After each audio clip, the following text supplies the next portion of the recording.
am still in bed because it's early. It's like 8:30 or something like that. But I woke up a little while ago and I'd been listening to Prince Caspian. I should have finished last night, but alas, we did it this morning. It's fine.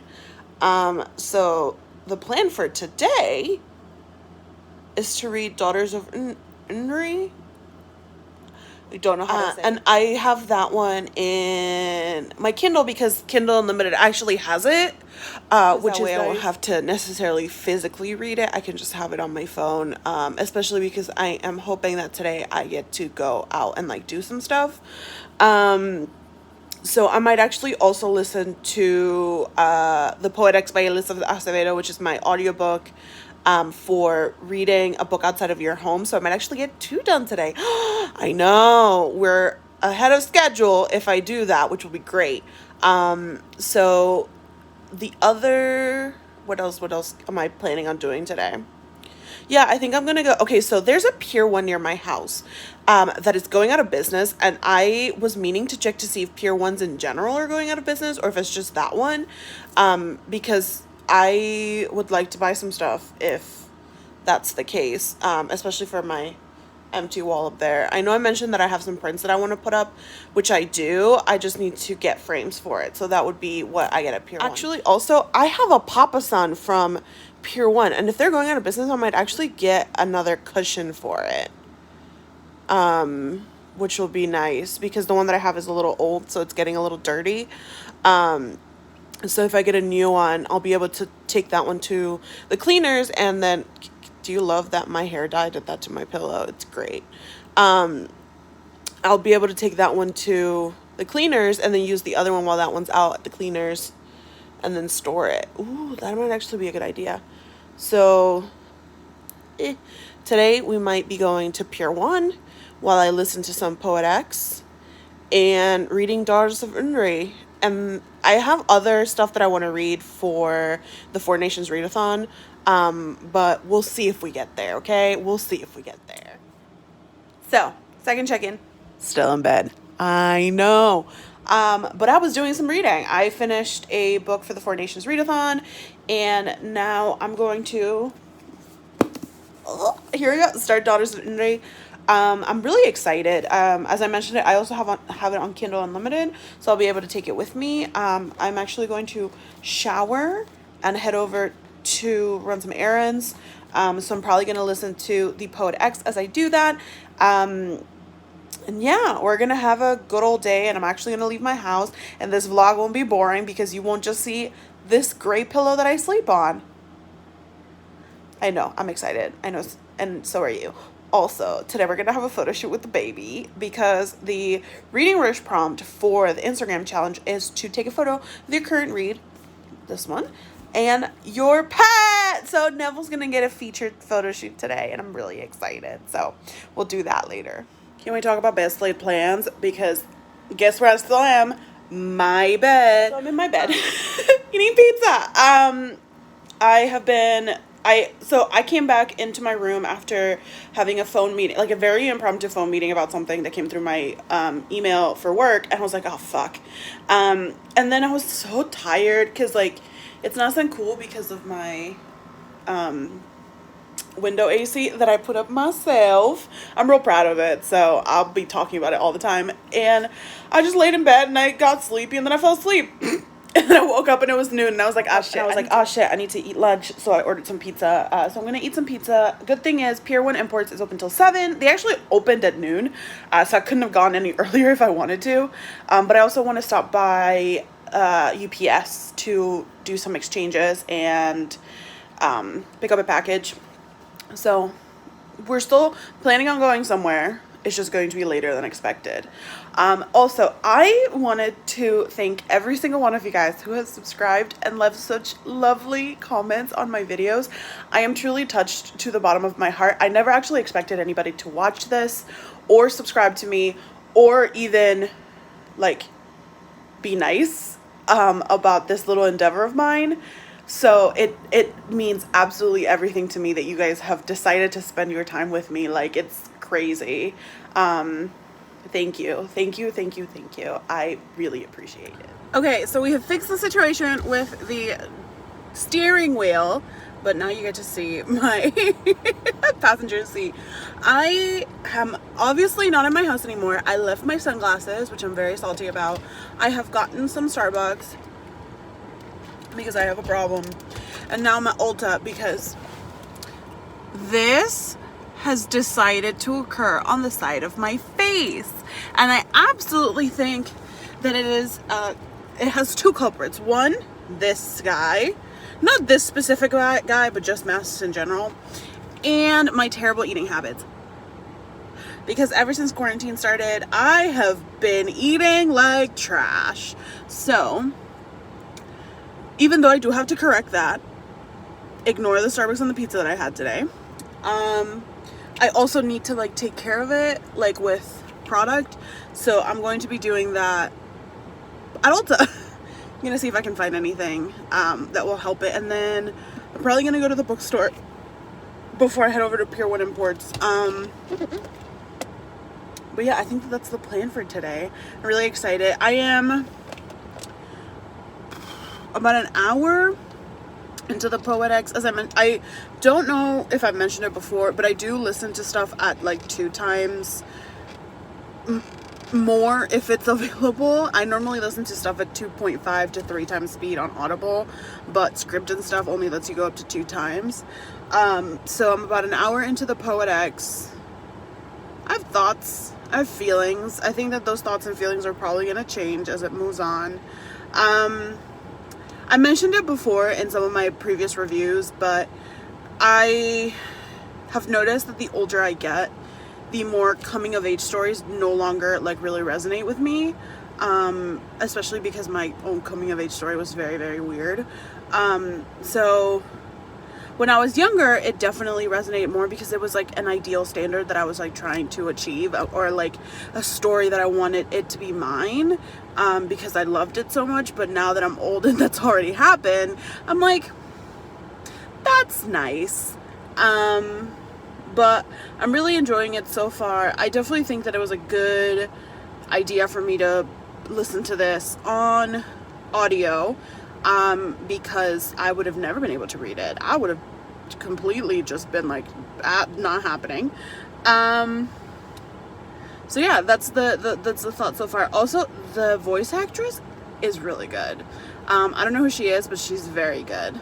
And I really like her, the way she does it. And I'm gonna check to see if it's the author, because it might be, but either way, they do a really, really good job. So that's my update. Okay, so I finished the Poetics. I am sitting in the Target parking lot with another Starbucks. Review of it is, if you like verse, or if you like writing in prose, I highly recommend it. I don't, so that was definitely a little bit difficult for me. Somebody just pulled up next to me and now I'm gonna be embarrassed, but whatever, it's fine. It's weird for me to give my opinion on this book because I am Latina, I am not black. It's different. I'm also not Dominican, I'm Panamanian. Latinos, we have, you know, things in common, a part of the culture that we all share, but we're not the same. We're not all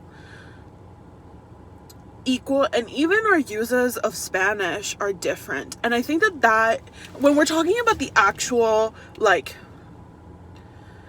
words and composition of the book, which I don't normally talk about, but because of the fact that Spanish was used by the author, to me it didn't make sense.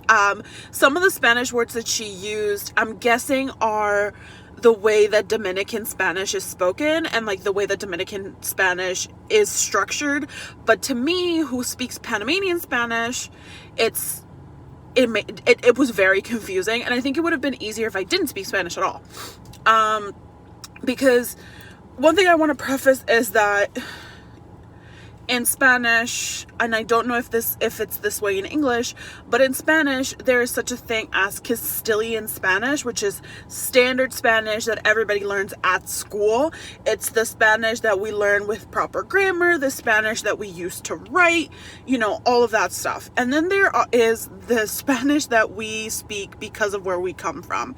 You know, there's a lot of slang in it, there's a lot of words that are based on the native populations of the spaces that we occupied, and like all this other stuff. So it's different. It's extremely different. If she had used Castilian Spanish, I don't think it would have had the same impact as using Dominican slang, but for me it would have been easier to understand. So I understand like that catch-22, especially because I'm guessing that this book was written for either mostly a Dominican audience or people who don't speak Spanish, so they don't have this problem.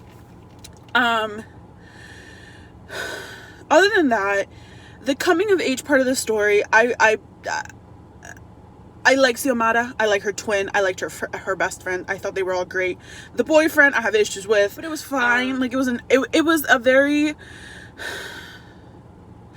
very standard first generation immigrant coming of age story, as far as I know from other friends that I have that are first generation Hispanic. I am not first generation. I am an immigrant. I came to the United States 10 years ago.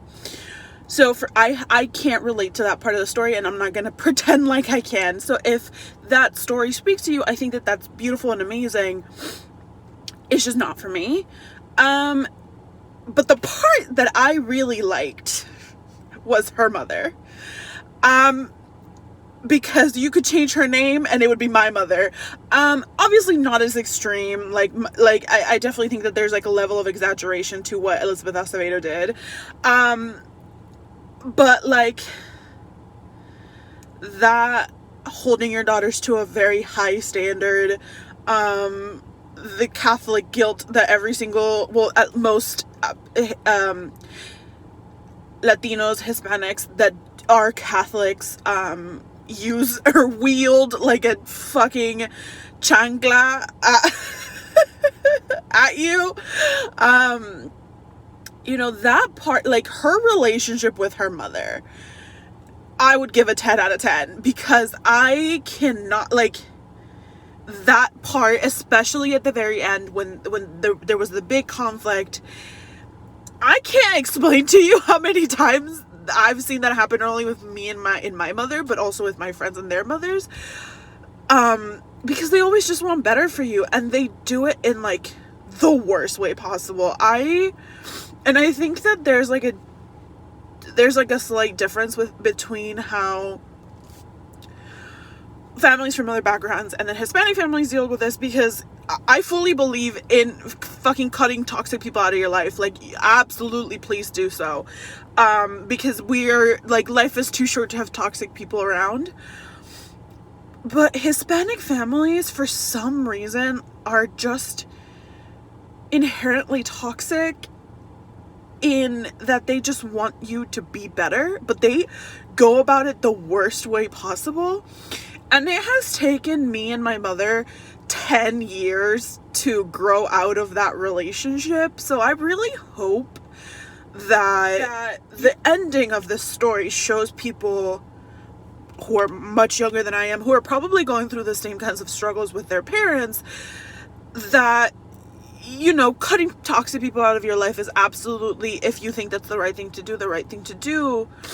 But also, with our parents, they really want just what's best for us, and sometimes they go about it the worst way possible. And it's really important to have conversations with them about it, especially because I feel like a lot of Hispanic parents, because of the inherent history of being from, you know, the Dominican Republic, El Salvador, Panama, Argentina, Chile, or whatever these places, are very much stuck in the past and have a really difficult time kind of modernizing themselves. And it is kind of up to us to have these conversations with our parents and be like, yo, sis, get it together. So I don't know how it's gonna go. I feel like it's gonna be between a 3 or 4 stars. I definitely, if you like poetry, I highly recommend it. I highly recommend it. If you don't, you know, check it out, see if it's for you. The audiobook is really short. It's only 3 hours. So it's, I ended up enjoying it a lot more than I thought I was going to. But her dad is actual trash. So that was, I feel like that's a lot of thoughts. I've been filming for 10 minutes. This vlog is going to be extremely long because I have so many thoughts about this. But I am at the I literally came to Target just to sit in the parking lot to finish listening to this audiobook. But I think I'm going to put on a different audiobook. I do need to listen to the Voyage of the Dawn Treader for a different readathon, so I'm going to probably put that on. Those are my thoughts on the Poet X. I'll let you guys know what's rating I end up giving it later, but it was something. I'm still in shock at how I felt about it, so I'll talk to you guys later. Okay, so I think this might be the last check-in for the day. I'm not really sure yet. But yeah, so let me see. Any updates since I last checked in with you guys? I don't think so. I'm obviously not in the Target parking lot anymore. I forgot that I had an appointment, so good thing that I was already out of my home, so I was able to show up for it. And I also went to the bookstore, so I might actually do a little bit of a book haul and like upload that along with this guy later on today, so I can show you guys the books that I purchased. And I am about 50% through the Voyage of the Dawn Treader, which is not for the reading rush, it's for my other readathon that I am doing. However, I might actually do some reading of Daughters of Unre tonight, so that I'll be kind of ahead of schedule because I'm trying to do a book a day for the reading rush, and if I get even at 50% through, I'll be 50% ahead, especially because I don't have any graphic novels or anything like that I'm doing for this readathon, which whoever told me that was a good idea lied. I do have some shorter novels and stuff like that. Daughters of Unre is actually only about 350 pages, which should only take me about 4 hours, but we'll see. We'll see if I do another check-in, but I'm definitely gonna go film this video, especially because I'm wearing a bra and I'm not gonna waste it on not filming some videos. So I might actually do and then I might just do another, I have a few ideas for some other videos that I want to do, but if you guys have any ideas for videos that you want to see from me, please do let me know. I want to kind of mold this into just not only like a booktube channel, but like truly a lifestyle channel. And like reading is obviously a huge part of my life because I read a crap ton, and you'll see that once I do my wrap up. But like I like talking about nails, and I like talking about makeup, and I like talking about skin, and I like talking about all sorts of stuff. So I want this channel to be really a extension of my personality. So if you want to see anything from me, even if it's just like oh, okay, so actually I had an idea. So I posted on my channel on my Instagram like a mini poll whether or not you guys wanted me to do a tutorial for the makeup look that I did on Monday, and a ton of people were like, yes, please do that. So I was thinking about doing a chatty get ready with me for that tutorial, and let me know if you think that would be a really fun idea, and I can just do like a poll on Instagram or in one of my videos. You guys can ask me questions and I can answer them, and it'll be kind of like a meet the YouTuber / bookstagrammer, and it'll be fun. So yeah, maybe I'll check in with you guys later, maybe I won't. Hey guys, a super quick last check-in. It is late. I am editing the video right now actually, and I realized I never said goodbye. So thank you guys so much for watching my video today. I hope you enjoyed it. Make sure to like and subscribe if you want to see more of my content, and I always appreciate suggestions and to talk to you guys. I really didn't think anybody was gonna ever watch my channel, so it's really nice to be able to, you know, hang out with you. So thank you so much, and I will see you tomorrow. Bye.